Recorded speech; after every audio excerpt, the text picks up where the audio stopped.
హెచ్చిస్తాడు కానీ ఒకేసారి అలాగ పైకెత్తేడు. అలాగ పైకెత్తేస్తాడంటే ఎవరు తెలుసా?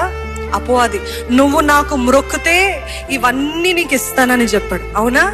So simple. ఒట్టి అపవాదికి మ్రొక్కాలంట, రాజ్యం ఇస్తాడంట, పేరు ఇస్తాడంట, ఘనత ఇస్తాడంట, డబ్బులు ఇస్తాడంట, అధికారం ఇస్తాడంట. కానీ దేవుని పద్ధతి అది కాదు.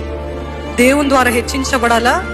మొట్టమొదటిగా తొక్కబడాలి, హీనంగా మాట్లాడబడాలి, దూషించబడాలి, ఎంతగానో గేలి చేయబడాలి. ఇవన్నీ అయిన తర్వాత, దంచిన తర్వాత మనలో సారం వస్తుంది. ఏం సారం వస్తుంది తెలుసా అండి?